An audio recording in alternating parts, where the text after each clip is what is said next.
Number of pensioners has increase compare to number of serving employees. पहले ऐसा नहीं था क्योंकि 1947 में लाइफ स्पैन 50 साल था, 55। अब लाइफ स्पैन 65 तक पहुंच गया, बढ़ता जा रहा है। लेकिन रिटायरमेंट एज जब 60 है तो जब हमारा नागरिक सेवानिवृत्त होता है तो ऊर्जा भी उसमें भरपूर रहती है, उसमें अनुभव भी रहता है, अपने काम में उसको एक्सपर्टाइज भी रहती है। तो उसको कैसे उपयोग में लाना, उसके लिए भी हम कई सारी योजनाएं बना रहे हैं पेंशन विभाग में भी। और ये जो स्टार्टअप्स हैं, स्टार्टअप का अर्थ ये नहीं है कि नौजवान के लिए। हमारे पास बहुत बढ़िया स्टार्टअप्स ऐसे हैं जो सेवानिवृत्त होकर के काम कर रहे हैं। मिलेट्स में हमारे 2 बड़े सक्सेस स्टोरीज हैं स्टार्टअप्स की, वो दोनों ही +60 हैं। तो कहने का तात्पर्य है कि we can use this huge population.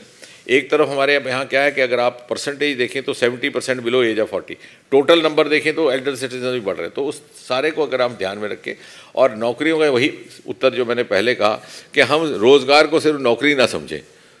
नौकरी, सरकारी नौकरी, तनख्वाह याफ्ता नौकरी जिसको कहते हैं, सैलरीड जॉब की तुलना में जो नए विकल्प लाए हैं मोदी जी ने, उसमें शायद और भी कई आमदन के बायोटेक स्टार्टअप्स पहले केवल 50 होते थे, आज बढ़कर के 6000 हो गए। हमारे जो अनएक्सप्लोर्ड रिसोर्सेज थे, हिमालयन रिसोर्सेज, एरोमा मिशन, ये सारा हिमालय का, या ओशन रिसोर्सेज, पहली बार ओशन पर काम शुरू हुआ।